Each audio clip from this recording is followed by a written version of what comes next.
2023. What a year.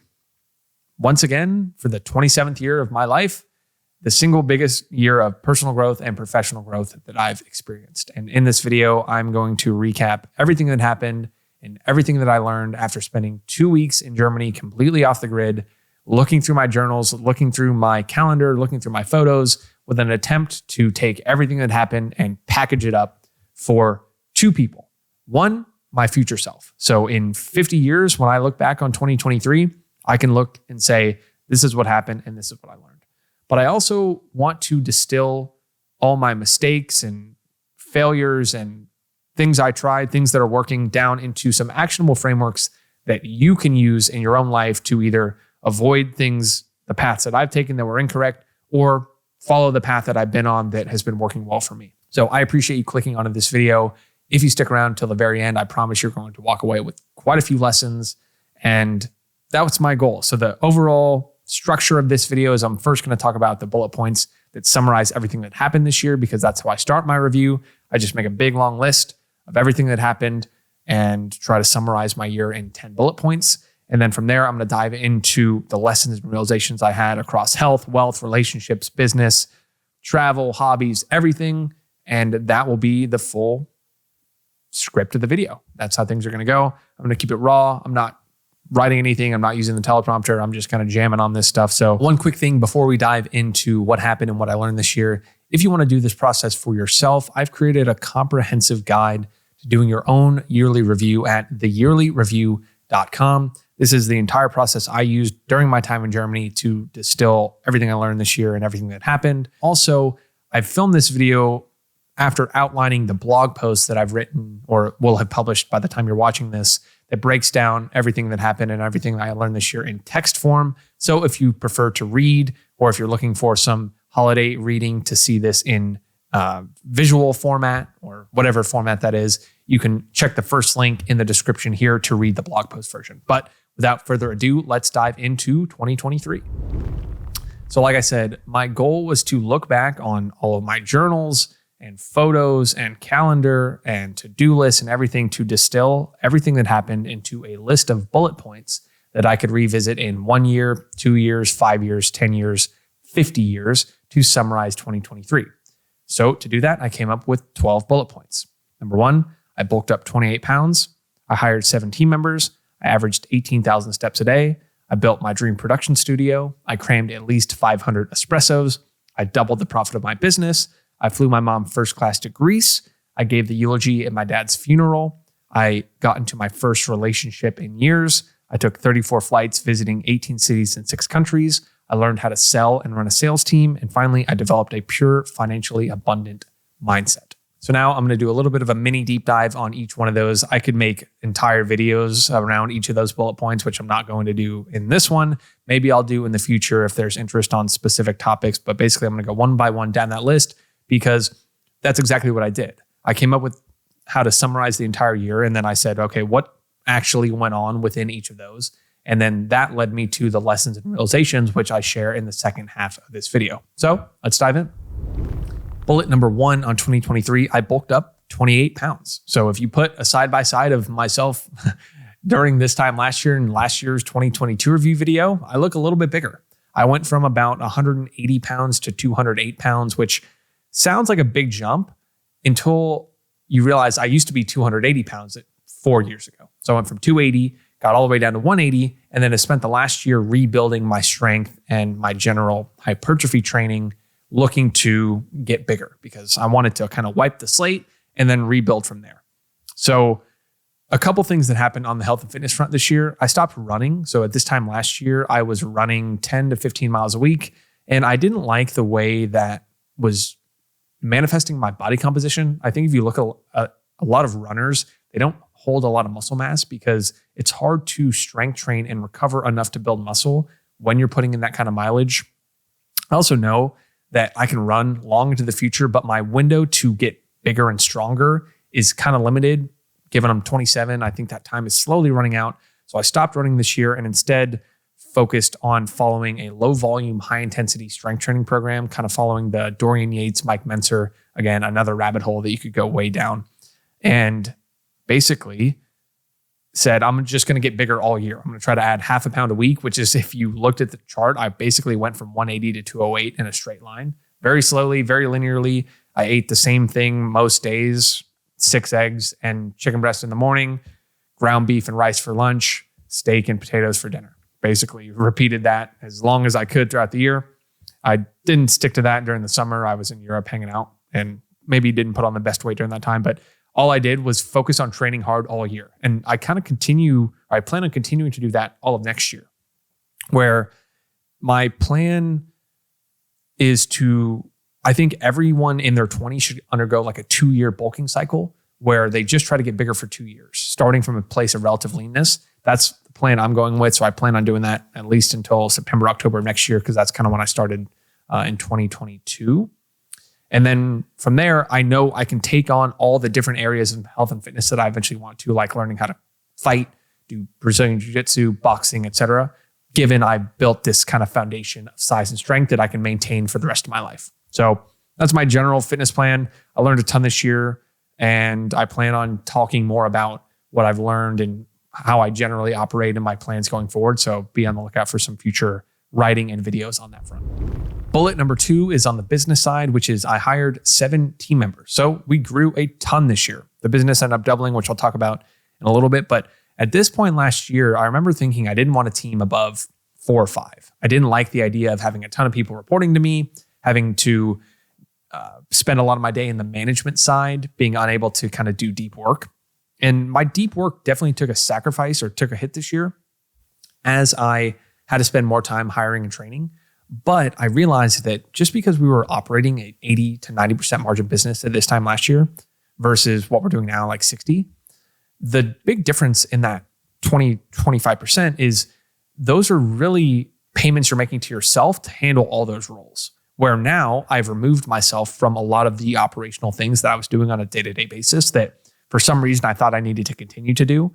But as I've removed myself, I've been able to double down on the activities that help grow the business the best, that I'm uniquely positioned to be able to do. Same with Cole. And it's also just a lot more fun. I think there's this big idea of the one-person business or solopreneurship, and everyone who talks about that has some kind of story that starts with, I worked for horrible people, or I had a horrible boss, or I had a horrible team. And I just haven't had that experience. I've played both of those now. I've worked at a big company. I've basically run a business on my own. And then I've surrounded myself now with 10 A players who show up ready to ball and I enjoy talking to every single day. The third one is by far the most lucrative, by far the most fun, by far the most fulfilling, because everyone is incentivized to do their best.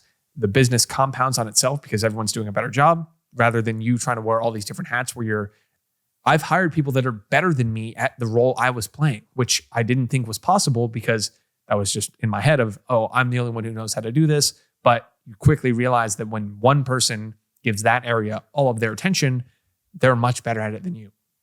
So I learned that this year. We had the entire team out here during, I think it was late November, for the first time, where I got to meet half our team in person. We operated very quickly, very remotely, not a lot of synchronous communication, but it was so fun to have everyone out here for the shipyard. We made a video both with takeaways from that and general takeaways on the entire business side that we can link here that you can go and watch. I'm not going to dive too much deeper into general business lessons because I did an entire video on that, but that was just an impactful change for me this year, and I couldn't summarize the year without that one. Bullet number 3 is I averaged 18,000 steps per day. And to a lot of people, that's crazy. To me, that's kind of been my standard for the last 3 or 4 years. Walking is the foundation of my health and creative habit, which are the 2 areas that I've wanted to pay the most attention to over the last few years. So I don't own a car here in Miami. The shipyard where I'm filming this right now is like a 4-minute walk from my apartment, which is actually taking my steps down a little bit. But 18,000 steps comes out to like 2.5 hours total of walking per day, really like 2. And if you think about, I walk to and from the gym, which is about 15 minutes. I walk in the morning for 20 minutes just to clear my head. I walk for 20 minutes after dinner. And then general steps I take throughout the city if I walk to a coffee shop and back in the morning. Doesn't come out to that many, but most people own cars. And so the longest walk they make most days are walking from their house to their car. So I just like to keep recognizing that is the foundation and something I want to continue to do for a long period of time, because clearer thinking, more creative. I burn more calories, which allows me to eat more, which I enjoy. And it's just generally how I want to live forever. So I put that as a bullet there because it surprises most people, but it's become extremely obvious and extremely normal to me. But if you're not walking at least 10,000, I highly, highly recommend it. You'll feel better. You'll have more creative output. It's just everything starts for me with how much am I walking on a daily basis. And when I'm cooped up, unable to walk, like I was in Germany and it was cold and I wasn't walking outside, I could just feel myself getting stale. I had lower energy. I was less creative. It all comes back to walking every day. So I just want to make a point to remember that for next year. Number 4 is I built my dream production studio. Here we are. If you compare this setup to last year's setup, it's a little bit different. And again, we have an entire deep dive video on that I filmed with my business partner, Cole. This was one of the cooler things to ever happen to me in my life. Because I remember 3 or 4 years ago when I was still working on Wall Street, I was watching all these fitness YouTubers at the time. And they were all building these cool spaces that had gyms and filming setups. And I just remember thinking, am I ever going to be able to do that? Or am I just going to watch other people do it? And we got to a position at the middle of this year where if we didn't make the decision to do it now, we never would have done it. And this, I don't know how many square feet this room is, came on the market. It's right next to my apartment building and it was available for a great deal. And we signed the lease on it. We ended up investing over $100,000 into building this entire space, worth every single penny because everything that it enabled. We have an office, we meet up in person. I get to film in a studio like this, which we're going to double down on in the year ahead. We have couches, we hang out, my desk's here. It's so much fun to have a physical space. It allowed us to bring our whole team here, everything. And now I recognize this is not the last physical space we're going to build. We're going to make some transitions. Cole's going to move to Arizona this year. I'm going to kind of go a little bit more nomad and then maybe spend some time in Arizona at the end of the year. And we're going to have to move this entire space again. And it's not that hard. I think that was a big mistake or faulty belief we had in our head that like building these are some kind of magical thing that no one knows how to do and it takes tons of effort. It's like we hired an agency. They came out and built most of it. And now we know that we could do it again. And the next one we're going to build is going to be bigger. It's going to have a gym. It's going to have a grill. It's going to have a lot more because we know, okay, we can build it once. It wasn't that difficult. And the returns on it are so high if you use it to its fullest potential, which I know I will. So I'm very excited about for that for the year ahead. But building the V1 of my dream production studio, definitely a big highlight of the year. Bullet number 5 is I crammed at least 500 espressos this year. I'm actually breaking my rule because I wanted a little bit of a longer coffee as I've been filming here for a couple hours. But basically built my entire year around having espressos or the occasional cappuccino in cool places. So anytime I visited a new city or a new coffee shop or wherever, I try to snap a picture because it was just my working routine. I'd go to a new place, I'd go to a coffee shop, I'd order an espresso, I'd soak that in, I'd journal, and I'd write. And I didn't do the exact numbers. It would be a nice number to have, but it's got to be at least 500 because I had at least one a day. And on a lot of days during the more intense part of this year, I had at least 2. So if you are an espresso aficionado and you have any coffee shops locally in any places that I'm going to talk about where I plan on going this year, please let me know, leave a comment, send me a DM because not a day will go by where I will not be cramming an espresso in 2024. Bullet number 6 is I doubled the profit of my business after tripling it in 2022. So growth was a little bit slower this year, but we started from a much higher point. So I'm extremely happy with how that came to be, especially because we came into the year pretty uncertain about the macro environment. A lot of people were saying, the online education space, good luck. It's not going to have as much upside this year. So a lot of people kind of completely removing themselves from this lifestyle, going back to their W-2s, and I will just never do that.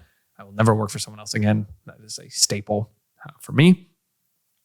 But at the beginning of the year, we kind of faced 2 choices. We could just kind of accept that and say, yeah, things are going to be down.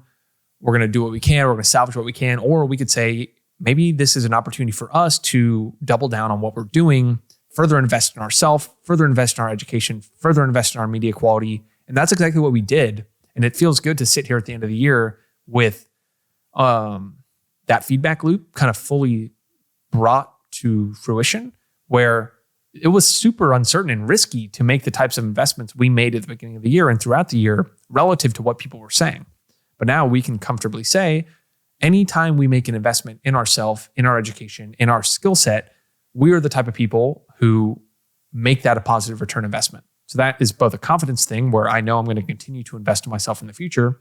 And it's also just, we're happy we did it. And I think anyone sitting in a position right now as we go into 2024, we're continuing to invest heavily. We're going to double down on everything we've done.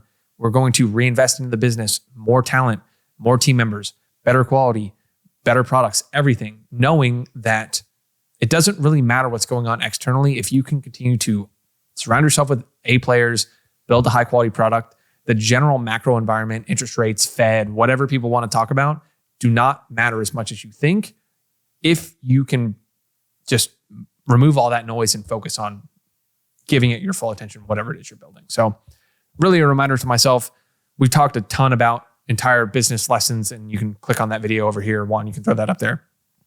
So I'm not going to go down that list because that was like an 1.5 hour long video as well. But a lot happened on the business side. I'm going to keep this more focused on the personal, but it was a good year on the business front. Number 7, I flew my mom first class to Greece for a dream vacation. This one was a lot of fun. So let's back up about 2 years to September 2021. Honestly, we could go all the way back to May of 2018 when my mom was first diagnosed with stage 4 ovarian cancer. Very emotional time for me. I was just graduating college. I was going to work in New York City. I was unable to be there fully for her during her chemo period and healing period because it was better for me to go start working in New York. She wanted me to be there. And so she dominated it. It's hard to not get emotional as I talk about that, but my mom's strength and resilience during that period was unbelievable. And she ended up completely just getting to the other side of that first diagnosis. Then in September of 2021, she was re-diagnosed. And at the time I was living at home. So we were still not required to go back into the office. So I was able to be her primary caretaker. And that one was a lighter diagnosis. It was not as intense. And again, she dominated it. But I remember what I had promised her during that time was, once you get to the other side of this one, we're going to go visit Greece. It's going to be a dream vacation. It just put something on the calendar for her to be able to look forward to. And I delivered on that this year. So it was September of 2022. 2023. So 2 years after that second diagnosis, we finally made it to Greece. And I spared no expense. I went maxed out on this experience. We flew first class. We stayed at the coolest hotel in Athens. I put her in the best hotels in Santorini and Mykonos. We flew a helicopter from Athens to Paros, whatever island we went to. Unbelievable experience across the board. Truly the most memorable thing that I could have put together for my mom. And I'm so happy with it. And I know that's not the last awesome trip we're going to take together. So it's cool to put this one on here as the first of many incredible experiences I will have flying my mom to a cool place, immersing myself in travel with her. So tons of amazing memories there. And I used it also as a lens for personal growth, where I got to see what my preferences were for travel, what hers were. It taught me a ton across the board. So there were more benefits just on the travel experience itself. But I'll talk a little bit later in the video about how I think you should approach spending money on experiences like this and how you can create and craft them to give you the most memory dividends that you can talk about in the future, which is exactly what I did for this one. So jump forward a little bit, probably 30 minutes into this video, and you'll see me talk about my approach to spending money on that front. But high level, that was a world-class trip. I'm so happy I did it. And I'm going to continue to invest in experiences like that with my family, with my relationship partners, everything, because the returns you just cannot measure. All right, number 8. And I knew I'd struggle a little bit when I got to this point, but I gave the eulogy at my dad's funeral this year. And it was unexpected. In June 1st, 11:50 p.m. this year, I got a call from my uncle. And I've actually never told this full part of the story, but I was on a date at the time. We were at a restaurant. It was like 11. And I saw the first missed call and I ignored it.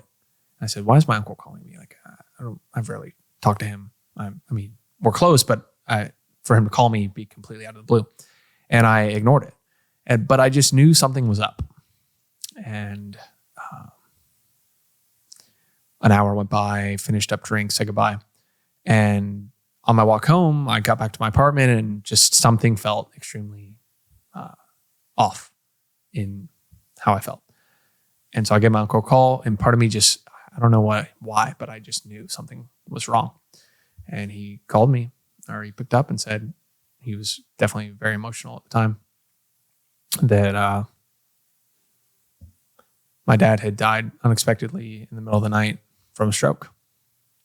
And the next of kin on his records was my uncle and not me. So I wasn't the one to receive the call. It was my uncle who got the first call. And that was not on my bingo card for 2023, certainly. 7 days later, I was giving the eulogy at his funeral. And I've spent a lot of this year, I haven't talked too much publicly about it because I think there was given I do a lot of public writing, I felt this internal pressure of talking about this more. And I haven't had that much to share because my situation was so unique. And I've shared a little bit on some of the different resources I've used, but it just didn't feel like I needed to go and talk too much about it. And maybe I will in the future when I get a better grasp on exactly how I handled it, because it was just so unexpected. It was in the moment. But I'll talk later in this video about the core belief that shaped my year, which was believing that everything that happened to me was an opportunity for progress. And this one, of all parts of the year, benefited most from that belief, because I said, how can I make this horrible, tragic experience that I wouldn't wish on anyone a defining point in my life for the better? So it really accelerated my views on manhood, on masculinity, on what it's going to be a father. It helped me redefine my mission as eventually being a world-class father to a large family. And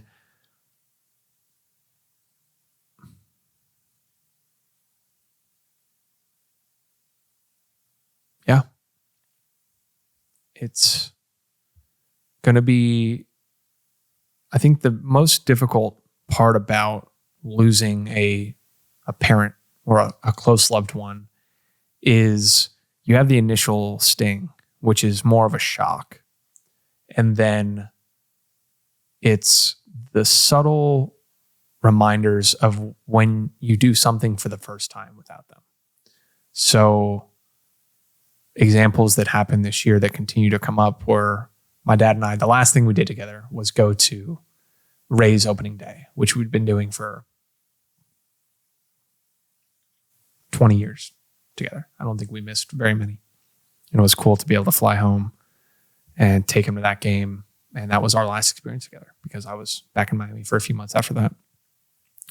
And little things now, like the Rays got eliminated from the playoffs, and I grabbed my phone to text him, and obviously I can't. And as I filmed this video, I know I sent him mine from last year, and he said, "I'm so proud of your growth. So cool to see what you're doing." And I know that the next couple of years, maybe for the rest of my life, you're going to continue to experience those first moments. And that is, I don't want to say it's the unfortunate part, but I think that is the more painful part of losing a loved one, is how each time you do something that you used to do with them, then is a new opportunity to kind of pick that wound a little bit because it's the first time. So I'm trying to reframe that a little bit, where every time it happens, I just tap my chest and look up and know he's with me, watching over me every step of the way. But I know that that's going to be a defining point of 2024. So I'll share more about this, more resources for anyone who's had experienced something like this, but definitely a defining point of my life, certainly of 2023. And I know I'm better because of it, which I remember the first time I said that, I was a little bit uncomfortable because it's like, I'm not celebrating it, but part of me has reframed it into, I'm glad that has happened to me because of the positive benefits that will eventually come from it. And I feel pretty comfortable saying that, and I'm doing my best every single day to make that a reality. Okay, bullet number 9, I got into my first relationship in years. So I talk about this later in the video, how I think there are 3 vehicles for personal growth in your 20s: taking care of your health, building a business, and then dating. I've spent the first 5 years of my 20s focused more relentlessly on taking care of my physical health and building up a business foundation. But I gave relationships more attention this year, immersed myself in that world. And rather than focus so purely on myself, this was the first time I realized life is not a single player game. Started to kind of put myself out there, explore that world. Very happy I did. But I knew that I was not the type of person these last 5 years that was going to attract the type of person I eventually wanted to attract. But it kind of accelerated with the loss of my dad, where as I went through and re-underwrote a lot of my core beliefs on what it means to be a man in this world, what it means to be mission driven, I felt myself level up to the point where I was more open to letting other people into my life and kind of putting myself out there in a more vulnerable state.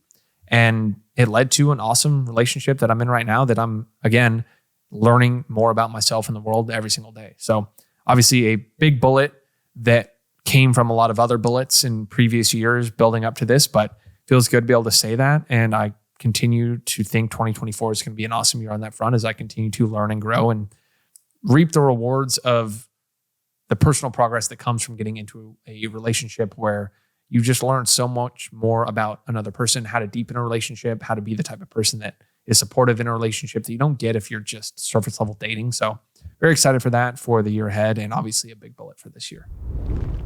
Bullet number 10 is I learned how to sell and run a sales team. So again, this is more on the business side, but if you look at a progression of skills that I've had since I was working full-time on Wall Street, trying to escape. I started with writing, which led to copywriting, which led to social media writing, which led to ghostwriting, which led to newsletter writing, then email marketing, then leadership, then operations and automation. Sales was the last skill that I've built. And if I could do it all over again, I would start with sales, because I'll talk about later in this video how life is sales and every single skill is somehow improved if you learn the fundamental psychology, persuasion, everything. So for the month of February and May in 2 separate batches, I completely immersed myself in this world and recognized that everything I was doing was now magnified because I built this skill. So whether that was the correct time in my journey to learn it, if I would have been better off learning it at the beginning versus now, I don't know. And to be honest, it doesn't really matter. But I'm very happy to look back on this year and say the single number one skill I built was the ability to sell and run a sales team, because now I can apply that skill to every other area, every new business I start, every business I continue to grow. So a big, big bullet on this year that I know I want to remember for future years. Bullet number 11, I took 30 flights this year to 18 different cities and 6 different countries. So I don't actually have this here, but I'll try to rattle it off the top of my head. I know I went to Amsterdam, Greece, Mexico, Germany, Austria, and that's it. Country-wise, I went to Austin, Phoenix, LA, Joshua Tree, New York City, tons of different cities, where this was by far the most travel I've ever done in a single year. And it hit me in the middle of the year that I'd kind of unlocked the life I'd wanted for the last 5 years, which was having a job that allowed me the flexibility to travel without trading off ambition. So my buddy George, who I spent a lot of time with this year, says now post 2020, the trade-off of ambition and exploration is no longer a trade-off. You can be just as ambitious and travel just as much because of what the internet has unlocked. And that clicked with me in a big way, where in June, again, this was right after losing my dad, I was kind of in a reevaluation period. I said, why aren't I traveling more? Why aren't I taking the fact that I'm running an internet business with pure freedom that I can actually just operate from my laptop? So I booked a ton of trips. I spent the entire summer in Europe that I didn't expect to at all. I was supposed to go back 2 weeks and ended up spending 2 months there. And I said, what's the point of having all this freedom if I don't ever use it? And so that's exactly what I did. And then I went to Germany at the end of the year because I thought, when I did this end of year reflection, why would I limit myself to being in the US when I could go to another country? So that's exactly what I did. And I learned a ton about how I like to travel. I'm not going to recap every single trip this year, but basically the big ones were I spent the whole summer in Europe, spent it mostly in Amsterdam, did the Greece trip with my mom, did a Germany trip to recap this year. I spent a week in Houston, so much fun. And I look back as I'm reflecting on this year, like, what do I remember? It was those trips. It was the small memories of the restaurants I went to, or renting the car in this place, or the picture on the top of this building somewhere. And so I'm going to double down on that this year, where if I am not in a monk mode sprint working, I want to be traveling. And so as I design my entire year, I can clearly see what parts am I going to be working hard and not traveling. Because I think, yeah, you can still work hard when you travel, but it's just not as easy to, where I can chain myself to a desk when I'm in my home base and I know where the restaurants are, where the gym is, everything, that I can just fully give myself over to work. But then if I'm not doing that and kind of in more of a maintenance mode, I want to take advantage of that and travel. So I plan on going to Italy, France, Croatia, Portugal. I want to spend some time in Colombia. I want to go to Argentina. And then in 2025, I'm starting to outline a Eastern Asia trip where I want to kind of dive into the world of religion, world religions, tour that. I want to go to Japan. Tons of places that I want to go. So if you have any recommendations on those, be sure to let me know. But basically, I got the travel bug this year because I recognize that I have the ability to, and I want to double down on that in the year ahead. And my 12th and final bullet of 2023 is that I developed a purely abundant relationship with money. So this year, I made more than I had, and I spent more than I've had, and I learned more about the best ways to spend money, which I have an entire lesson in realization on. I spent the whole year figuring out what it means to have a better relationship with money. And I talk about this later, but basically growing up the poorest kid in my school, in my neighborhood, everything, I've had to reevaluate my relationship with money. A lot of the beliefs that have not served me, that have been holding me back on the financial side, I had to untrain this year. And then I untrained a lot of them last year, but it was a big goal for me this year to continue to think and understand that money is abundant. It flows to the people who send it out the most. It flows to the people who see it as unlimited in a positive sum world rather than some fixed amount that they need to go and capture as much as possible. So I took another big leap forward on that. And this is a topic I want to make more videos about and write more about, because there's not a lot of good advice out there on how to really strengthen your relationship with money and how it's earned and how it's made and how it just flows. So I'm going to make a deep dive on that, but it's just a staple of me to be able to identify at the end of this year that I'm purely seeing the world financially more abundant than when I came into the year, which I hope to continue to do every single year, because I'm by no means perfect. I still fall for sunk costs. I still look at the price of things that I probably shouldn't. I still feel a general anxiety around money and is it all going to go away and all that. It doesn't, those feelings that you grow up with are not something you can out-train in 1 or 2 years, but it's something that I know I need to continue to work on. So I put it as a bullet as a strong success for this year, but also something I'm going to continue working on in the future. Okay, so that was a quick rundown of everything that happened to me this year. And that's exactly how I do my reviews, is I start with creating that full list of bullets that summarizes everything. And then I try to say, what did I learn? What are the frameworks, the lessons, the realizations, the general theories about the way I operate or the way the world operates that I can continue to use next year and the year after and the year after that. So I'm just progressively building up my mental models for how the world works every single year. And so that's what we're going to dive into next, where I started with a list of everything that happened and then said, based on what went well or what could have gone better or what was unexpected, what did I learn and what did I realize about the world? So let's dive into those now. All right, my first lesson and realization of 2023 is that immersion and intensity beats consistency in the beginning of learning anything. So I see a lot of tropes on the internet around consistency beating intensity. And I think that's true only for areas limited by biology, because I look at any skill that I've ever built and I've never once made progress doing it for 20 minutes per day. On the other hand, my health and fitness, since you're limited by biology, it is important to build that consistency and do it every day. So to explain that, I'm going to look at two examples. One, running a marathon, and two, learning paid Facebook ads. So for running a marathon, consistency wins. You could do two different ways of training. If you try to go out and run for 10 hours on your very first day, your body's going to break down. You're not going to be able to train the next day or the next day or the next day. And that much intensity your body cannot recover from because, again, you're limited by biology. But instead, if you ran for 30 minutes a day or an hour per day for a long period of time, you'll slowly build up the ability to run for longer and longer periods. So in this scenario, biology wins. On the other hand, let's look at learning paid Facebook ads. If you took those same two paths and said, okay, I'm going to learn Facebook ads for an hour for the next 30 days, or I'm going to do 10 hours a day for the next week, it's my opinion and my personal experience that you'll make much more progress on the 10 hours per day pure immersion than 1 hour per day trying to learn a little bit at a time. So to me, the advice of getting 1% better per day is not great advice for anyone trying to build a skill, because most people hear this idea and it sounds great. They're like, oh, 20 minutes per day, I can totally do that.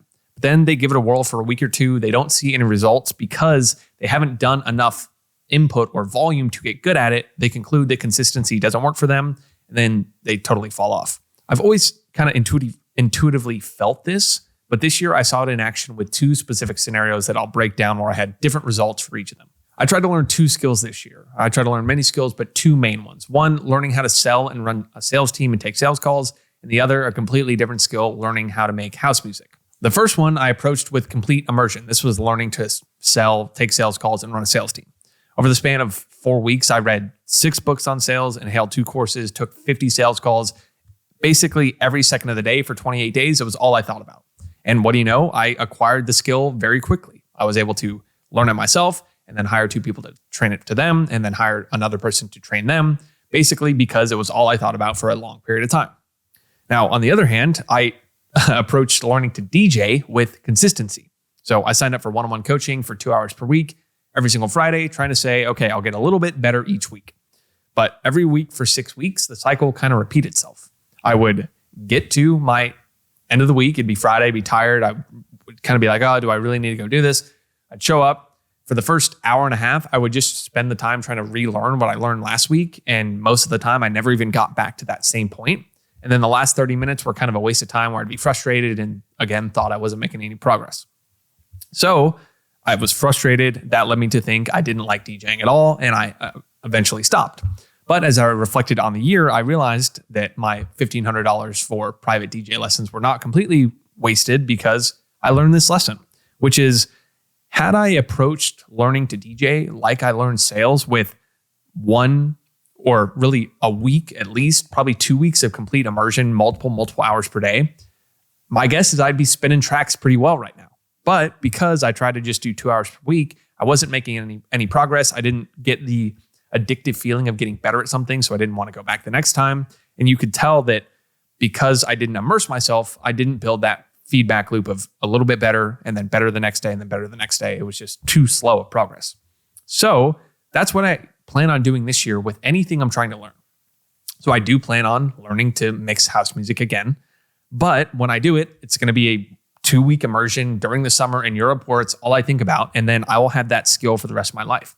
And I think this is how I plan to learn anything forever, which is rather than try to show up a little bit for a long period of time, I want to immerse myself, whether it's meditation, whether it's a hobby, whether it's a relationship. The more that you can front load as many iterations into as little bit of time as possible, then over the long term, you can maintain that with consistency. So for example, if I was learning to DJ, that 2 hours per day is not going to help me learn the skill. But if I immerse myself for 2 weeks, then over a long enough period of time, I can maintain my ability to DJ by just doing it for 2 hours per week. So if I was going to summarize this lesson, it's immersion and intensity beats consistency when you're learning a skill. So again, if this is health and fitness, if it's your diet, if it's anything you're going to do forever, consistency wins. But in intellectual domains like learning, it's intensity. And then this kind of creates a second point, which is if I'm not in a position to immerse myself in learning a skill, I shouldn't start learning it at all. Rather than try and just do a little bit here and there, like learning a language, for example. I went to Germany this year and tried to learn a little bit of German for an hour per day leading up to it. it was a waste of time because I got there and realized that I didn't learn anything.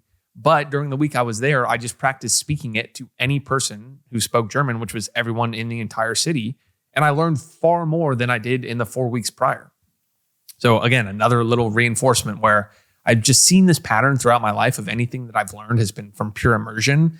And I really want to think about that in anything I learn in the year ahead. And then the final point on this is I want to continue to remove things that I'm giving a little bit of attention to free up as much as possible to give one thing all of my attention. My second lesson and realization from 2023 is that you can only accelerate one area of your personal life and one area of your business life at a time. Now, my biggest leap of progress by far this year came during the month of May. And during the month of May, every morning for 28 days, I woke up and I read 2 goals. 1, launch our premium ghostwriting academy, and 2, complete a 4-week mini cut to dial in my body weight. Every single other area of my life during that 28-day sprint went on the back burner. I didn't think about it. So I wrote 0 new content.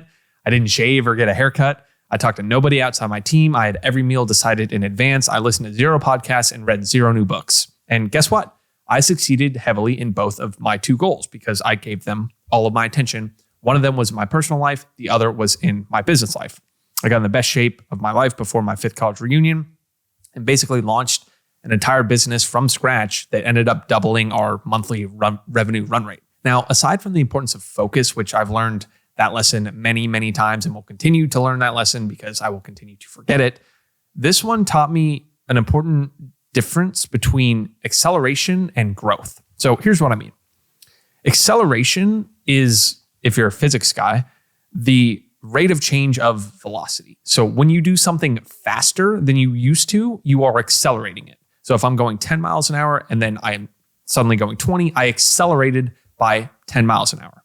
Whereas growing something, you can just stay on a constant state of growth, trending upward. So you can stay going 20 miles per hour and you will get to your destination eventually. So let's take an example here and say you're not currently working out, you're not meditating, and you're not journaling. So your growth in all 3 of these areas is 0. If you try to start working out, start journaling, and start meditating all at the same time, you would fail because you are accelerating all of these. To take any of them from a 0 to something you're doing consistently requires new effort. And it's my personal opinion, and I've seen it from my personal experience, you can only accelerate one thing at a time. So rather than try to do all 3 at once, you would pick one and say, okay, for the next 30 days, I'm going to focus all my attention on learning how to build a journaling habit. Then if you did that for 30 days and you got that to, okay, I'm doing that consistently, then you could start to meditate and build that on top and say, okay, for the next 30 days, I'm going to continue journaling and start meditating. So I'm not accelerating my journaling anymore because I've already brought that from 0 to doing something consistently. But now I'm going to accelerate my meditation. And then 30 days later, I'm going to accelerate working out. So that's been an important difference for me of if I'm applying new effort to anything, I can only apply new effort to one thing at a time. But I've also realized that you can continue to grow many things. So the example I just gave, once you are already journaling and already meditating, you can maintain that habit very easily and then start working out on top of it. But if you try to start all 3 at the same time, you're not going to see success. So the same idea holds for your business. If you try to start 3 different initiatives at the same time, you're not going to because each of those are an acceleration. I really want to beat this over my head into the year ahead where anytime I'm in the middle of a working sprint, I want to be able to point very clearly to what am I accelerating and what is everything I'm leaving on the back burner. Because I know, and I've seen it time and time again, when I give one area of my personal life and one area of my business life all of my attention, both of those end up accelerating. But when I try to do, build a relationship and start a new workout plan and start traveling, and on the business side, we try to launch a new platform, build a new product, and hire a new team member, none of them end up working. And it took me 3 years of making that mistake until May of this year when I said, okay, wow, I finally realized that you can only do one of these things at a time. So I'll probably continue to make this mistake. I'll probably find myself doing too many things in the year ahead. But if I can just remember, what am I accelerating and what am I leaving on a constant state of growth? I know I'm going to see a lot more success a lot faster this year. Okay, my third lesson and realization of 2023 is that there are 3 vehicles for personal growth you can have in your 20s. Taking care of your health, building a business, and dating. Now, I spent my years 22 to 24 figuring out my health. When I graduated college, I weighed 280 pounds. So I spent those 3 years losing 100 pounds and completely rewriting my life operating system. I spent time learning how to live correctly, meditate and journal, optimize my energy, manipulate my body weight, time my caffeine and calories, style in my sleep routine, basically everything that I needed to do to take care of myself and get myself on the right track. Now, this process was a painful mirror for all of my character trait deficiencies as I tried to do this. I figured out where I lacked discipline, where I lacked ownership, where I couldn't be consistent, where I lacked intentionality, where I lacked willpower, and my ability to delay gratification. These were all, as I picked something to improve, they stared me back in the face and said, hey, you clearly are coming up a little bit short in these areas because I wasn't making any progress. But because I gave this one my full attention, I was able to use this as a vehicle to strengthen all of those traits. At this point, I consider myself a consistent, disciplined, intentional person who was able to take their entire health and fitness philosophy and rewrite it, where now I know that I had that as a foundation. I'm 27 now, so I've had that for the last couple of years. And I think that is the gateway drug to realizing anything else can happen in your life. So during those 3 years, as I completely changed everything, I said, wow, what are all the areas that, 1, I could change the way I did things, and 2, how could I take this and apply it to the next one, which was learning how to build a business. Now, from age 25 to 27, I built my business skill set foundation. So for the first 3 years out of college, I worked as a hedge fund trader on Wall Street. It paid well in money, but I was not learning anything new. And I looked around at all the people who were on my floor who were, 10 years older, not living very happy lives, and said, okay, this is clearly not the path I wanted to take. Around the age of 25, I realized, again, this is not what I want to do forever. So I committed to learning skills that would allow me to eventually escape and build my own business.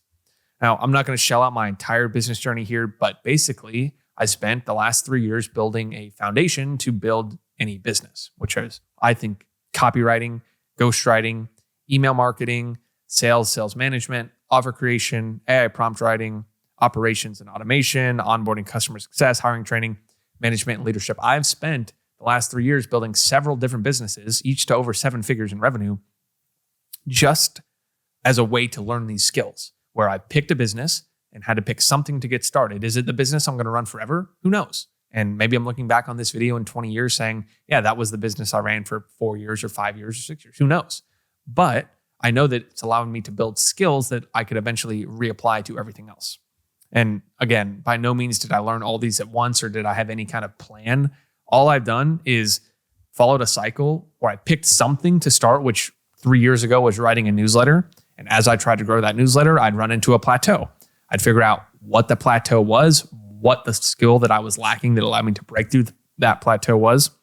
I'd immerse myself in learning that skill, and then I'd repeat the cycle. And I followed this cadence of just-in-time learning for the last 3 years, and I plan on continuing to do so, where rather than go read a bunch of business books that don't have any application on exactly the problem I'm looking to solve now, it's try to grow the business, recognize where I'm coming up short, build the skill that allows me to break through that, and then continue that cycle. Now, those first two, building up my health and fitness and building a business, were great mirrors to show me a lot of character trait and skill deficiencies. Now, the last year, I started giving dating and relationships a little bit more attention after giving it the bare minimum during the previous 4 years. It was my game plan and opinion that if I took care of the first two, the third would become merely a byproduct. And that was kind of true. But once again, as I gave this more attention, just like health and fitness, just like business, each bottleneck started showing up right in my face one by one.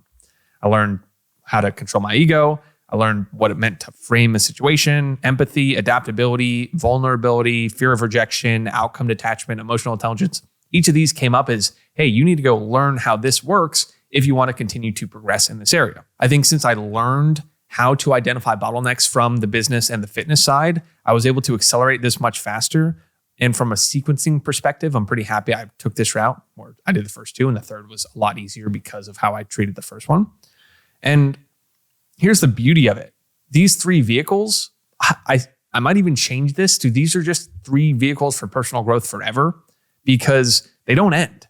Like now I'm in a relationship. I'm scaling a business from a strong foundation, and I'm learning to fight and adapt my training style. So again, I'm going to have 3 new lenses for personal growth just as I continue to go deeper on these 3 areas.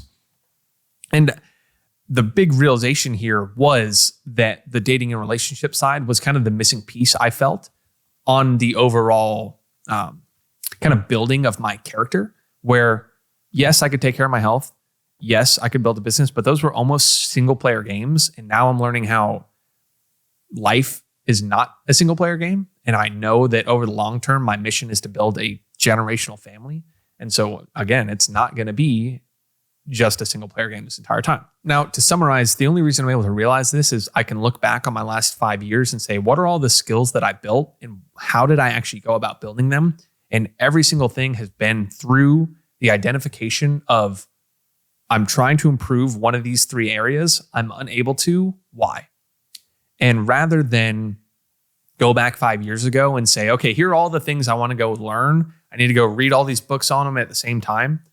I'm very happy with the path I took. And I think if you're watching this and you're in, your early 20s or whatever stage in life, if you're about to start progressing in anything, it's you have to pick something to become a mirror. And if you treat it as a mirror where you can go and say, I'm going to just kill my ego here. And anytime I'm coming up short, recognize that it's completely something in my control to go and improve. That'd be the lesson I'd like to share with you. So high level, building a business, taking care of your health, dating. If you say, I'm going to go try each of these things and then figure out where I'm coming up short, you're going to improve rapidly as a person, as a business owner, as everything. My 4th lesson and realization of 2023 is the single most powerful personal belief you can have is seeing every circumstance as an opportunity for progress. Now, I can't remember where I heard it, but I remember hearing on a podcast, someone asked the guest, what are some of your core beliefs that you don't think everyone would agree with you on? And again, I don't remember what their answer was, but I remember hearing how quickly they rattled off 3 answers that clearly they kept top of mind all the time. And so I like the idea of developing something like that, especially given I didn't have any answers that came to mind when I heard that question. So during the summer, I started to think about what those beliefs were to me. And my goal was to kind of find a handful of lenses that I could apply to everything that happened in my life and say, okay, I'm going to filter it through this and it's going to help me make the decision. So I spent some time iterating the list, started with a long list of 13. 13 was way too many. I remember trying to read all 13 every morning. And because I had 13, it really meant I had 0 because I'd be going through my day-to-day thinking, oh, which one of these could I apply? It was far too many, but at least I started there. Then I spent some time iterating the list, trying to get it down to 3. And basically what I did was I took my list of 13 and I'd rotate which 3 I would read each morning for a couple weeks at a time just to see what stuck, which ones resonated and which ones, as I went about my day-to-day, could I actually feel myself applying. Now, this all happened during a period of strong, significant personal growth for me. It was during the summer. I was on my own. I was traveling through Europe for the very first time. And I was just 6 weeks removed from unexpectedly losing my dad at the age of 72. And admittedly, at the time, I felt a bit lost. I was looking to use this construction of these beliefs as a way to kind of rebuild my perspective and outlook on life. And on one of those many summer morning walks through Amsterdam, I started to circle around the idea of having 3 core beliefs. I don't know how these ended up at the top of my list, but it was everything that happens to me is 100% an opportunity for progress. Number 2, every outcome I want in my life is 100% my responsibility. And number 3, everything in this world is 100% rigged in my favor. I guess I just got lucky that day, and those were the 3 of 13 that ended up at the top of my list. But right away with those 3 as kind of a triangle, I felt a noticeable shift in the way I saw the world. So believing everything was rigged in my favor kept me extremely optimistic, where I just assumed everything that happened to me would end up working out in some way, shape, or form. Believing that everything was 100% my responsibility kept me proactive. So yeah, things are rigged in my favor, but the world wasn't going to put itself in my lap. I had to go and make things happen. But lastly, believing everything that happened to me was an opportunity for progress had the biggest immediate impact because suddenly life became more fun. I was willing to try new things because rather than feeling a fear of failure or judgment, I just said, this is going to be an opportunity to learn about myself. My dating and relationship life accelerated because reframing any kind of fear of rejection was just, again, an opportunity to improve. I tried new content styles, put new business ideas out there because risk now turned into an accelerated chance to figure out what works and what doesn't. It was just this compounding feeling of course I'll go and try that, or of course I'll step out of my comfort zone in this thing because I know it's an opportunity for me to grow. In any negative situation I found myself in, like if my flight was delayed, it was a chance to flex my patience muscle. Or if I dealt with a rude service worker, it was a chance to flex my empathy muscle. It just was this perfect lens where anything that happened to me, I said, how is this an opportunity for progress? Most importantly, it was able to reframe by far the most tragic event of my life, which was losing my dad at the age of 72. Because now I said, what am I going to learn from this? How is this an opportunity that's I'm going to look back in 10, 20 years and tell this as a key pivotal part of my story where I could redefine myself, better define my values as a man. And the feeling of no matter what happens to me is an opportunity for progress is by far one of the most addicting feelings I've ever experienced. I tell everyone now that that's my number one core belief because it's allowed me to learn and approach everything as I don't know how to describe it. And it's every day I wake up and say, no matter what happens to me today, I'm going to learn. And so part of my daily reflection process is at the end of every single day, I distill my lessons and realizations just like I'm doing now in this video.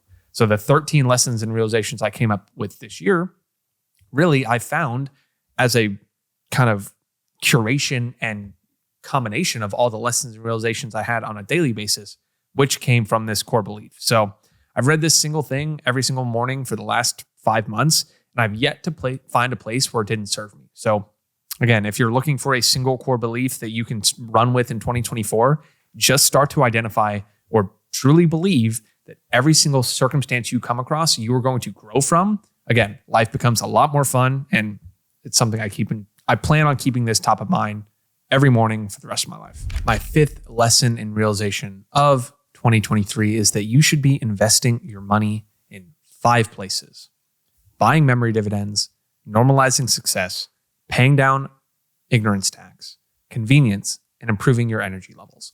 And none of those have anything to do with the market, crypto, stocks, any of it. There's a lot of advice out there on how to make money, and there's very little advice on how to spend it. There's plenty of advice on how to invest it in the market, but there's very little tactical advice about how to properly invest money in yourself, in your skills, in your life experiences.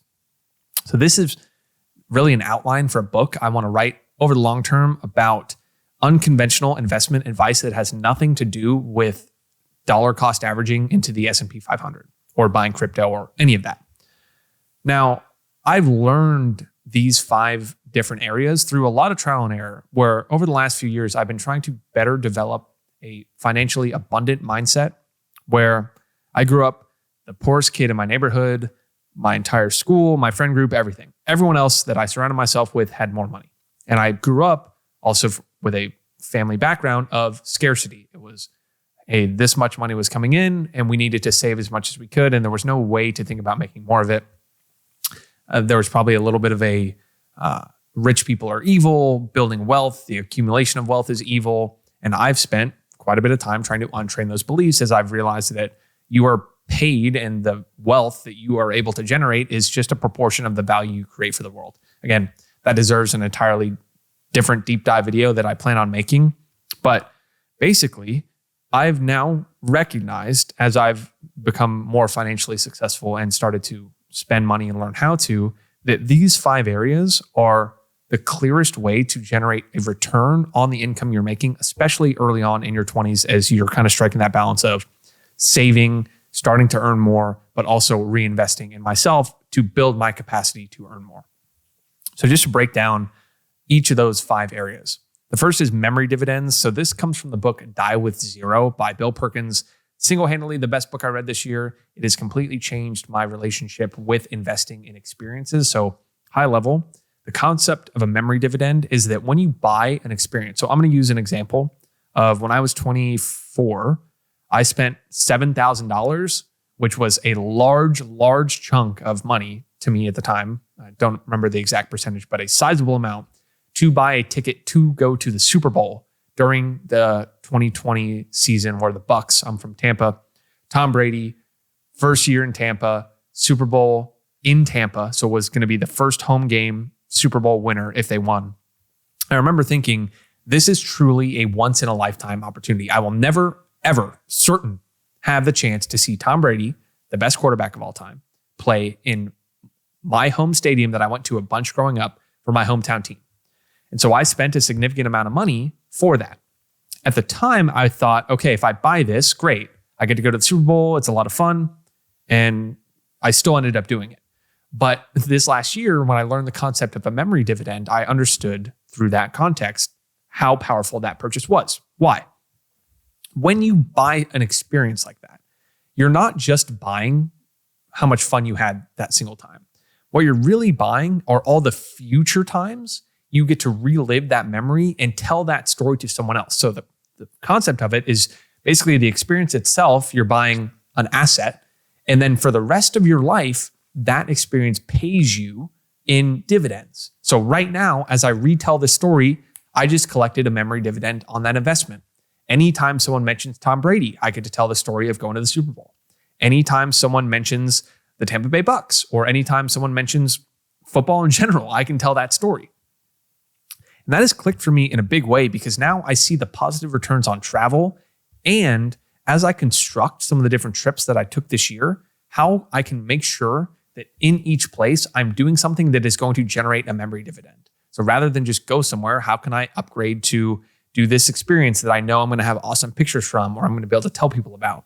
How can I go to a sporting event? Because sporting events generate tons of memory dividends, or a music festival or something like that, where I know I'm going to be able to talk about that experience to other people and relive it positively. So this, again, deserves a deeper dive on how do you actually figure out what memory dividends to invest in. And this is the type of content I plan on making in the year ahead.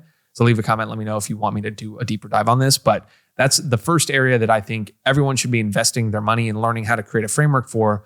How am I going to generate memory dividends this year rather than spend them on material goods that do not generate a memory dividend? So that's the difference. When you buy a expensive watch or something like that, you don't actually get future returns of telling people about that. Maybe a watch is not the best example, but any consumable thing that you don't get any future value from, I used to think, never spend any money on that. And I thought about travel a little bit the same way, but now I recognize that those experiences are the first time you get to experience it, and then you get to relive it time and time again and get those memory dividends back. So that's the first area. Second is normalizing success. So again, this has nothing to do with the market, but you should slowly be investing in places or events or moments where you can see that there are people who treat that as a normal experience for them. So some tactical ways are joining a mastermind where you get to see other business owners who make more money than you, who don't treat it as anything special, or upgrading to a 5-star hotel from a 4-star hotel for a couple extra $100, where again, you see the people who this is just normal for them. Or I wish I'd have done this earlier. If you can upgrade from a economy class seat on a flight to business class for $200, $300, it's worth it every single time because you just see people who that's exactly what they do. It's a hard skill to recognize that you're actually paying to build that skill of normalizing success, because otherwise you'll just get caught in, hey, I never actually invest in anything that if I made 20 times more money, I would actually just think of as normal. And now I'm learning slowly as my income and financial wherewithal has improved, that you actually have to go out of your way to make sure you continue to do that as you go higher and higher. Third is paying down ignorance tax. So this is any time you feel like you have a skill bottleneck. So I talked about in the last lesson in realization that as you pick these different vehicles to build skills, you're going to get greeted with, hey, you don't know this, or hey, you need to better understand this concept. And the fastest way to learn it is invest in a specific book or course or coaching in some way that is going to help you eliminate that bottleneck from your life by teaching you that skill. Every single leap in those 3 areas I talked about came from immersing myself in some kind of course or book or learning, but only because I knew exactly what to immerse myself in.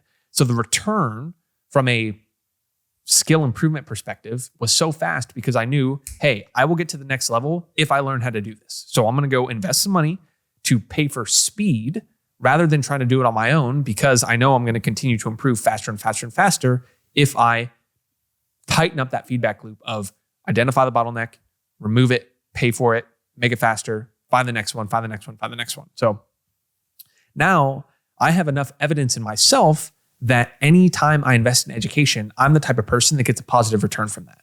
I only bought my first course on the internet 3 years ago. It was Jack Butcher's Build Once, Sell Twice. And I remember being so terrified to spend $350 on something that I split it with one of my friends.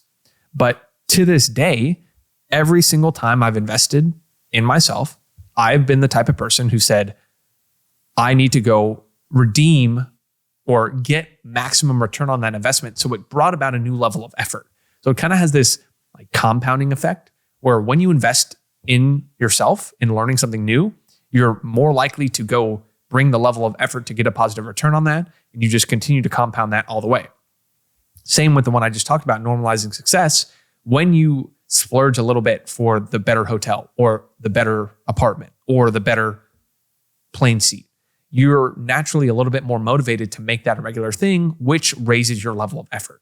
So all of these different ways of investing money that have nothing to do with stocks are figuring out how to make your new baseline level of effort and belief and skill the type of person who makes that a regular thing.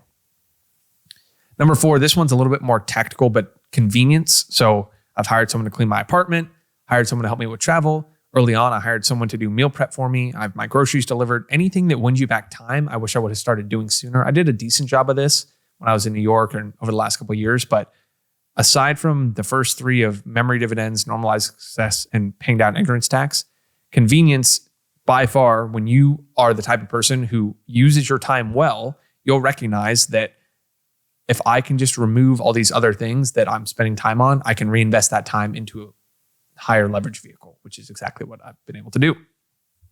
And then lastly, anything that improves your energy levels. So a coach to do my programming for working out. So I'm always doing the right health and fitness thing, take care of my body, buying the highest quality food, getting the highest quality water, getting good quality coffee.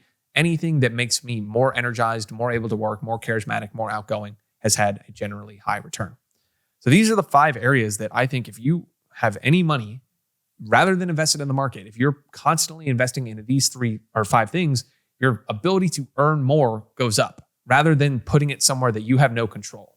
Last year, one of my lessons was only invest your money in areas where you have power, which is ability to influence the outcome in some way. These 5, fully true. Crypto, Facebook, Google, all those other stocks that people are interested in investing in, you have no control over the outcome. So why would you put your money there? When instead you can say, I'm only going to invest it back into myself. And I remember thinking, how do you actually do that? So again, this deserves a little bit of a deeper dive, but those are the 5 areas that now at the end of every month, I look at how have I invested money into all of these. If I'm not investing enough, I just go figure out how to. And I basically have all my other dollars sitting in cash, looking for opportunities to invest in one of these 5 areas, which continues to improve my life, continues to build my skill set, continues to build my belief system, which makes it easier to earn more and more and more. And I plan on doing this for the next 10 years at least. My 6th lesson and realization of 2023 is that you need intentional, uninterrupted processing time every single day. In best case scenario, it's done first thing in the morning. Throughout this year, there were clear periods where I had enough processing time and clear periods where I didn't. Anytime I was consistently waking up early, delaying meetings until at least noon, spending my mornings walking and writing, I felt in flow, I felt in peace, and I had clarity over what it was, what I was doing and where I was going. But during busy periods of travel, life transitions, hiring new employees, etc., or taking early meetings when we were working on a couple new projects, I felt overwhelmed and in a constant state of catch up. And honestly, there were multiple periods this year where I went 3 or 4 weeks without writing in my journal, which I hadn't done for 4 or 5 years in the past. And I moved quickly throughout the year, kind of immersing myself in different areas for weeks at a time, emerging on the other side with what felt like years of personal growth or business growth crammed into just a couple weeks. And then I'd reach the end of a sprint and feel so like there was just so much I needed to go and think about that I'd block 3 or 4 days and not talk to anyone and do all that processing all at once. That worked, but had I instead made a little bit of time for more processing during those sprints, I wouldn't have felt so overwhelmed at the end. They wouldn't have felt so intense. And I probably could have iterated faster during them. And certainly they would have gone by more slowly because I would have been documenting the process as I went. So this year, it's going to be a big priority for me to make sure I allow myself ample processing time on a daily basis. And I'm building my entire calendar around at least 2 hours being able to do so. Now, to me, I'm going to track this on a daily basis of time spent journaling in the morning, time spent walking without my phone thinking, and time spent sitting at my computer writing without distraction. Ideally, I get 2 hours of this first thing in the morning before the rest of the world wakes up. And when I'm on my own, I can easily make that happen. But I know that won't be the case every single day. Life's not going to be that cut and dry. I'm going to be with other people. I'm going to be traveling. I'm going to have life, family. Everything is going to pop up. And I certainly know over the long run, I'm not going to have 4 hours of unbroken focus time every single morning. My long-term goal is to build a generational family with tons of kids, a happy wife, all of that, multiple businesses where it's unrealistic to think about that I'm going to be a 27-year-old with all the free time in the world, which is what I am right now. So I want to start to build that skill of adaptability a little bit throughout the year, where even though I'm not going to have that perfectly scheduled, tons of free time block in the morning, which I will most days, but there are going to be a lot of days where I don't. And those are the days where I'm going to be able to flex this skill and flex that muscle, because let's say I only have 20 minutes here, 20 minutes there, 20 minutes there.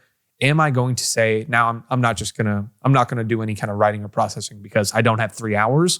Or am I going to build the skill of, hey, I got 20 minutes, I got to take advantage of it? That's what I'm going to try to construct each day, obviously a long block, but I'm going to build the skill of taking advantage of those little blocks, which I kind of just said. I know I need to do this every single day because of the returns it gives me. I'm a better person, partner, leader, educator, son, friend, mentor, everything. Because I'm a little bit introverted, I prefer to process things on my own and without the distraction of the world. So I don't do that well in a busy environment trying to process everything that's happened to me. I like to have a coffee, some sparkling water, a nice view, and I just like to journal and think. So gonna have to flex that muscle, but what I cannot let happen this year is have any period where I go fully without any kind of processing time, because that's when I start to feel anxious. I start to be shorter with people. So I've learned that this year because of the periods of time where I didn't do that. I can look back and say, yeah, I wasn't the best version of myself during that time. What was missing? The ability to iterate and reflect, which I think is my personal superpower. So that becomes a foundational block. Every single day, I'm going to try to map out, when am I doing my processing? Is it the first thing in the morning? Am I going to block off some time at the end of the day? Do I have to squeeze in 20 minutes while I'm in line at the airport? Whatever it is, I just learned that this year. I cannot go without that time. So I want to staple that to my eyelids for the year ahead. My 7th lesson and realization of 2023 is that you can bring so much more effort and intensity to anything if you have a defined start and end date. Now, my biggest 3 leaps of progress during 2023 came during February, May, and November. And as I reflected on these 3 different periods, each had 3 things in common. 1, I was completely immersed in one personal and one business project, like I talked about in, can't remember which number it was. I had a clear start date of the sprint that I could look forward to. And I had a clear end date to the sprint where I'd reevaluate everything and know that the effort and less sleep and general stress that I was creating for myself was going to end eventually. And similarly, I looked at my most productive days and realized that the same thing held true. I was completely immersed in one area of my personal life and one area of my business. I had a clear start time, which was working right when I woke up, and I had a clear end time, which was going to the gym or having some kind of finish line for the day. And then lastly, on the weekly level, my most productive weeks all followed the same format.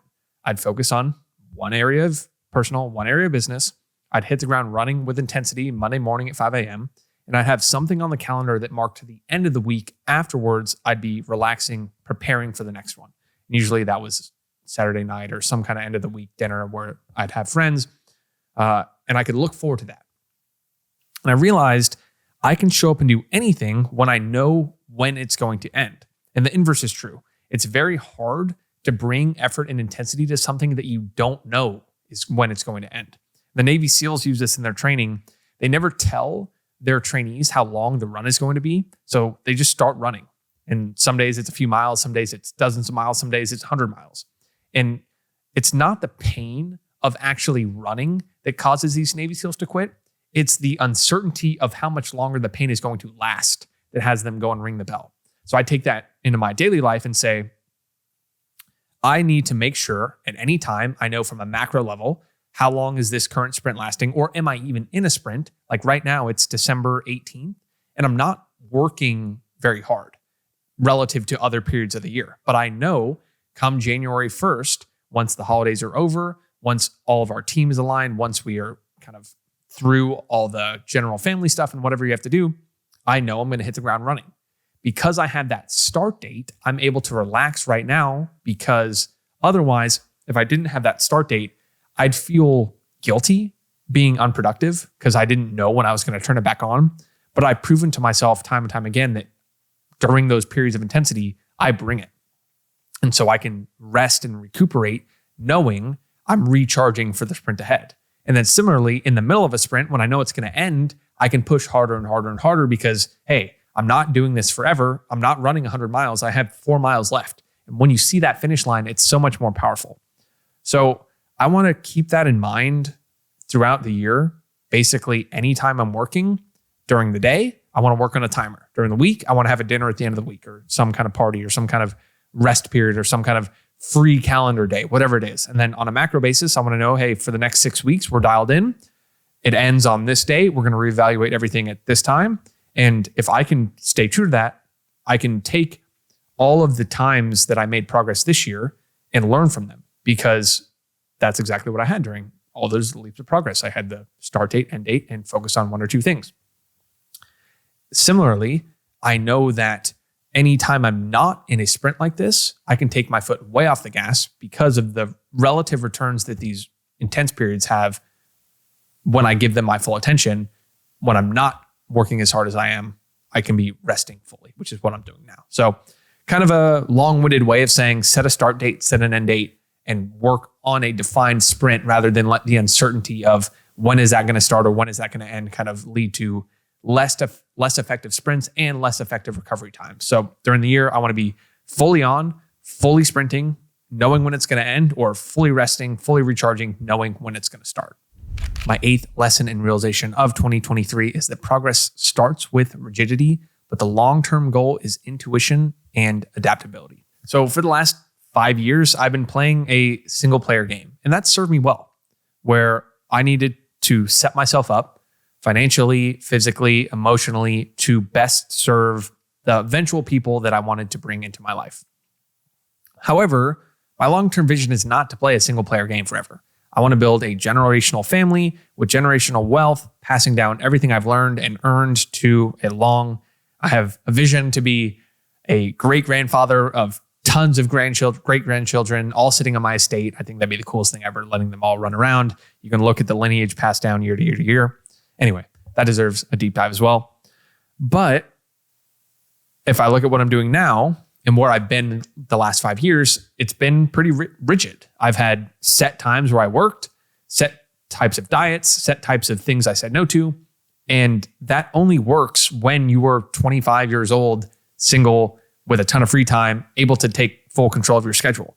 I know that's not going to serve me over the long run as I attract a partner, as I have children, as I ascend to higher and higher levels of the business where I'm less doing the work and more overseeing the work, which means I have to start to build that skill of adaptability this year. I've talked about it a little bit throughout this video, but I need to make sure that I am flexible. I am able to switch contexts, because the idea of having this perfectly quiet, ideal morning routine where I don't talk to anyone until noon is not going to last if I want to live the life I eventually want to live. So that's just a reminder to myself where, yes, because most people don't start with any kind of rigidity, so they never find out what their limits are and what the ideal scenario, if they gave something their full attention, would look like. So I'm glad I started there on pretty much every area, but I know long-term, I'm not going to be able to bring that level of rigidity to everything I do, and it won't serve me. So I have to start to develop the intuition and adaptability, which I kind of already said. But the important part of this is I actually can get trapped in my own rigidity sometimes.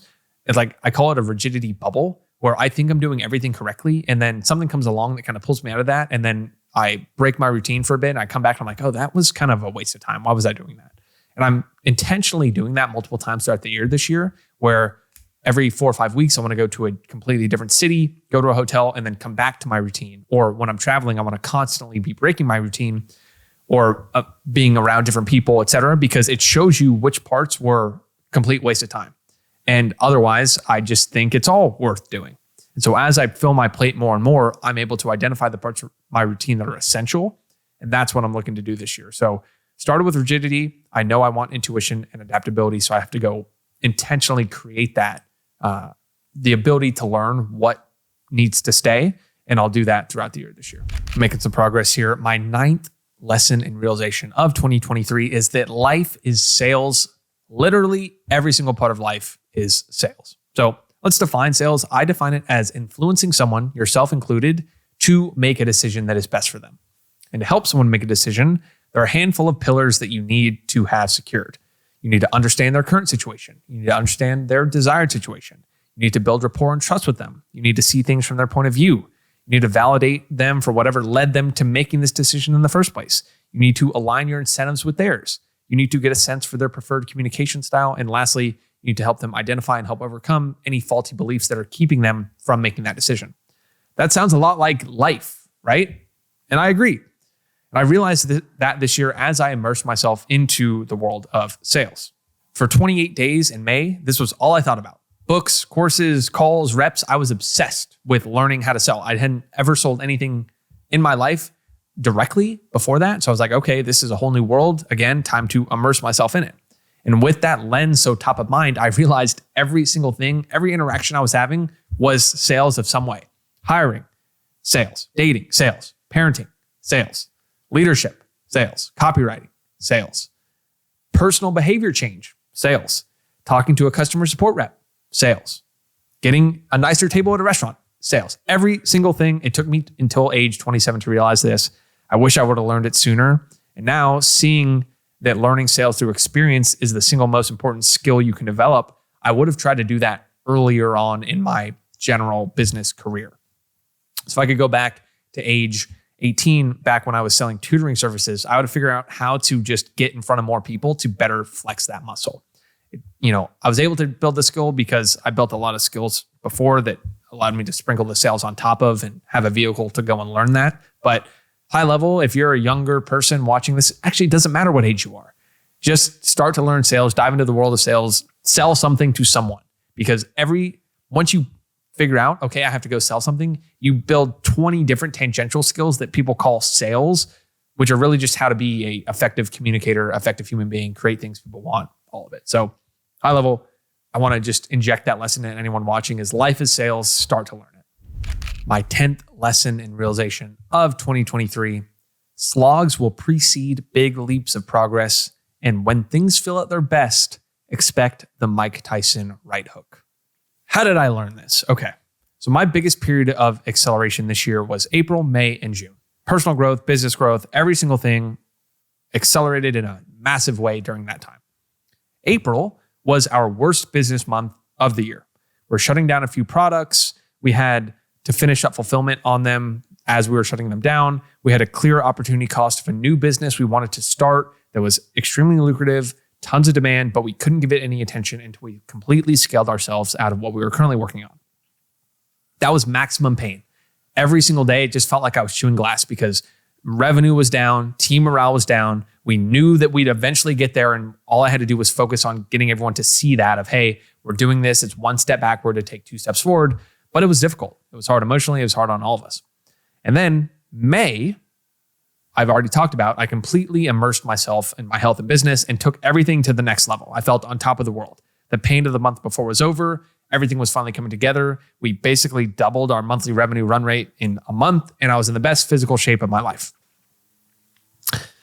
And then on June 1st at 11:50 p.m., I got a call from my uncle that my dad had unexpectedly died from a stroke in the middle of the night. And just like that, when things felt at their complete best after the most intense work month of my entire life, I was completely humbled all the way back down. And it sent me floundering for quite a bit through the month of June, continued into the month of July. I was constantly moving. I refused to sit still. I think I spent 10 weekends traveling in a row outside of here just because I was trying to fill the gap. I didn't like sitting still. I was still doing the processing. It just didn't feel like I was in a place to be it myself with my thoughts. And again, I look back on that period and have plenty of empathy for myself, because I think there are only a handful of life transition events that you can go through as an adult, and losing a parent is certainly one of them. And I got to experience that this year. But I've done the work from an emotional perspective where now I can talk about it without kind of breaking down. But I learned, and I'm ready to feel that again at some point in my life, of when things feel at their best, just be on your toes a little bit. And that's okay. Where again, I'm a little bit like, damn, things feel really good right now. I'm in the best place I've been physically, financially, from a relationship perspective. I felt the slog in September, October of this year in the same way. So I'm not actively like playing defense by any means, saying, oh, something bad's going to happen. But I just know that that's part of the game. It's part of life. And so rather than think everything's going to be perfect for the rest of my days, I know, okay, something's going to pop up here and there. Expect it. Be ready to work through it. And again, it goes back to that belief I had continue to think about every single day, is that it's an opportunity. So I know that Mike Tyson right hook, it might knock me out, and then I'll get right back up. I'll learn from it. I'll progress from it. So this is just a reminder to myself that when things feel at their best, something's coming. And when things feel at their worst, a bunch of progress is probably right around the corner. My 11th lesson and realization of 2023 is that opportunities will flow to you the second you stop needing them. And that's primarily on the business side and the relationship side, where when you operate in those two areas from a place of abundance, meaning there's plenty of business opportunities to go around, there are plenty of relationship opportunities around. I'm not going to latch on to any single one of them. I'm never going to operate from a place of, I need this one to happen. Everything just ends up flowing to you as a byproduct of that, because of the energy you give off when you're operating from that state of abundance. When you have your own mission, vision, values, you're completely at peace on your own. You're extremely attractive from a relationship perspective. And on the business side, when you look at each customer and say, hey, I know what I have is best for you, but I'm by no means going to force you to buy this, but it's here if you want it. Everything, people just pick up on that energy. And it's funny, I have a couple visceral examples of that when trying to sell certain products or trying to get in certain relationships. The second I became at peace throughout this year of, if it doesn't work out, that's fine. Like, I know that the negative result will be an opportunity for me to grow. All of them came to me. Every single thing ended up happening that I wanted when I was operating from that place of scarcity. But the second I said, hey, it might not be this one, but it's going to come to me in some shape or form, they all ended up working out. And this is a pretty simple one, but if you find yourself in a position of operating from, I need this to happen, or I need this person to like me, or I need this potential vehicle to be the one that finally works for me, chances are it's not going to. But if you just say, hey, might not be this one, it's going to be the next one, there's plenty out there, just sit back and patiently watch as they all start to flow to you. All right, my 12th and final lesson and realization of 2023 is that all progress starts with removal, but then accelerates with denial. Earlier this year, I started to keep a log of whenever I felt off. So anytime I didn't feel good or felt brain fog or felt sad or whatever, any negative emotion, I just started to keep a log of it. And the goal was to figure out what were the habits and behaviors and environments that kind of preceded each of those negative feelings. It only took me about a week of tracking to recognize I had a clear list of 4 behaviors that consistently led me to feeling not good. It was doom scrolling social media of any kind, so basically any unintentional time on Twitter or Instagram, comparing myself to people ahead of me and negatively judging myself because of that, seeking validation or approval from anyone outside of myself, and then eating too close to bed, which led to lower quality sleep. I had these 4 in my head and then had to constantly remind myself that the next leap of progress I wanted to make was not going to be starting anything new. It was going to be removing these 4 self-sabotaging behaviors that prevented me from starting anything new in the first place. So before I began any new initiative, I said, I'm going to take care of these 4 things. And I'm still working on them now. Every morning during that period of time, though, I'd reread them to keep them top of mind. And I made immediate couple changes to the way I did things that allowed me to avoid those entirely. So rather than rely on willpower to stop doom scrolling Instagram or Twitter, I just took them off my phone, which kind of took care of both the doom scrolling problem, the comparing myself to other people because now I just wasn't inundated with what everyone else was doing, and the external validation of posting on that platform, looking at who liked it, whatever. It is funny how silly that sounds when I say it out loud, but I think a lot of people face that problem with Instagram. It takes up a lot of your time. It makes you not feel good. It makes you think that your worth is only other people's response to whatever it is you're putting out there. So anyway, longer deep dive deserved there. I also learned from the personal validation front, rather than seeking it from external sources or getting dopamine from external sources, the power of self-reward. So reaffirming to yourself that you're on the right path. I listened to a couple dopamine-focused books and podcasts that kind of taught me that. And then lastly, to stop eating close to bed, I just moved my workout time earlier in the day. So I'd eat dinner earlier, which led me to eating further away from my bedtime. So by identifying those 4 negative behaviors, I was able to make the immediate changes. And those were easy. I did that in the first week and was like, wow, I've eliminated my bad behaviors. And just like that, my progress started to accelerate. I had so much freed up mental bandwidth. My energy levels were higher. It was kind of a self-reinforcing virtuous cycle.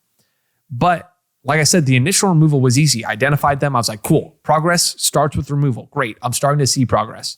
But the real progress happens when you start to accelerate. And that comes from the continued removal, which I call the denial of letting those things back into your life. It's easy to eliminate them once. It's harder to eliminate them day after day after day after day, but that's where the real progress happens. So I learned this firsthand. I'd have these bad habits beaten for a few weeks at a time, and then I'd wake up and I'd be doom scrolling again. I'm like, I re-downloaded it to check something, and boom, I'd have it for the next week. Or my dinner time would float closer and closer to bed, and then I was eating like 30 minutes before. Like I'd eat at 8:30 and go to bed at 9 and then consistently have a lower sleep score. I don't know how this happens, but it's just these things creep back in. When you start to take on new things, you default to the easier path, which is usually one of these 4 behaviors. So again, now I'm aware of it, but that doesn't mean I have it solved. I'm just trying to keep in mind this year that yes, I can eliminate them once and that's going to be easy. But what if I eliminated them for a year? What if I didn't do any of those for how much progress could I make if I did that for a year?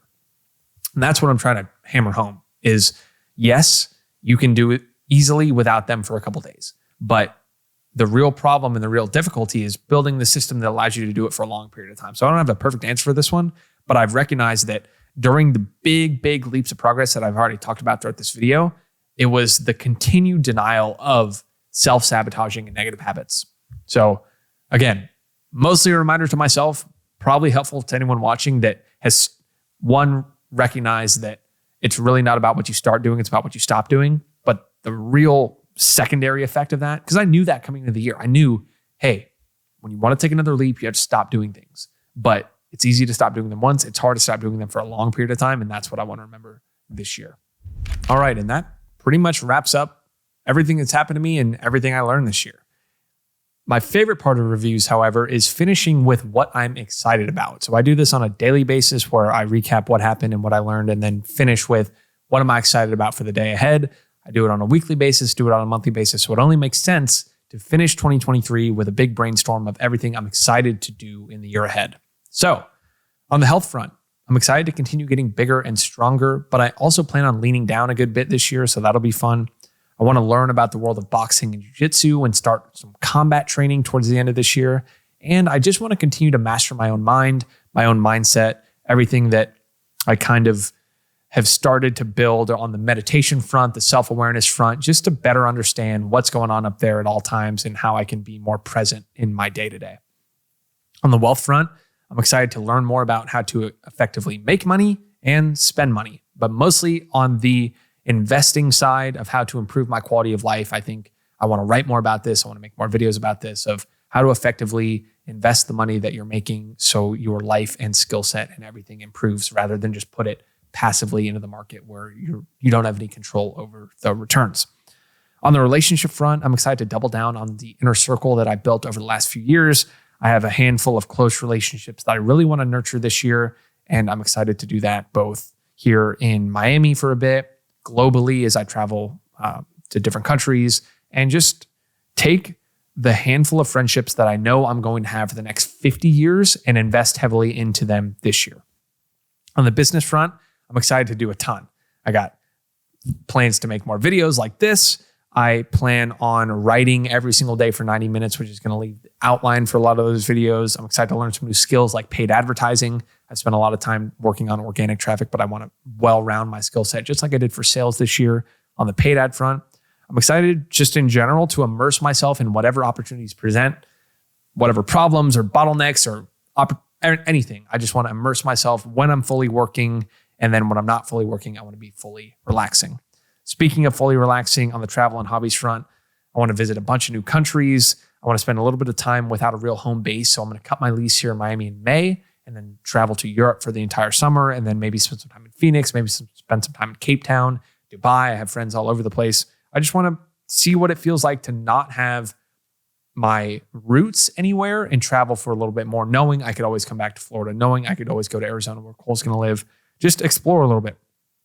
I'm going to learn some new skills like DJing. I talked about I'm going to do at least a 1 or 2 week immersion. I'm kind of interested in the idea of bow hunting and doing an elk hunt. That might get pushed to 2025. I don't know. I just want to continue to become well-versed, showing up with full intensity and immersion to learn whatever it is that interests me and build my lifestyle in a way that I can either be working or immersing myself in something new like that. That's what I'm excited about for the year ahead. Most of it is just to continue what I'm doing right now, which is basically a dream. I am living the life I dreamed about 5 years ago across the board because I have the opportunity to say that's what I'm excited about. And I have the wherewithal and the means and the setup to go and double down on all that. So I could not be more excited as we head into 2024, which means this review served its role. And now it's time to go execute. All right, but that just about wraps up this 2023 review. I have one special thing here at the end, but that's pretty much everything I learned, everything that happened, everything I realized, everything I want to remember for the next 50 years of my life. And at this point in the video, I just want to give a massive, massive thank you to you for watching it, for being a part of this last year. A lot of people will have clicked on this video, saw it was a little bit longer, and have clicked away, but not you. You stuck around this entire video, and I'd like to do something a little bit above and beyond on the personal level for this. So if you leave a comment that just says the word thank you in it, that's the secret word that I'll know that you got to this part of the video. You don't need to say, hey, that's the secret word, I'm saying thank you. Just leave a comment in some way, shape, or form that says thank you, because I want to make sure I reach out to you personally and thank you, because you're the reason I make videos like this. You're the reason I reflect on it, because I know it goes a little bit, it goes a long way for me, above and beyond everything, just the process of sitting down and reflecting on everything I learned. But my hope is to take all the lessons and pain and failure and everything that happens to me on any given year or any given time period and distill it so that other people can avoid those mistakes or double down on the things that have worked well for me. So I appreciate you watching and just wanted to throw that little Easter egg in here that if you leave a comment that says thank you, I'm going to personally reach out to you to thank you as well. And I just wanted to share my appreciation for making it this far in the video. Other than that, thanks for being a part of this 2023 year. Be sure to check out the yearlyreview.com if you want to do this process yourself. Highly recommend it. Be sure to click the first link in the description for the blog post version of this if you want a little bit of a deeper dive into some of these topics.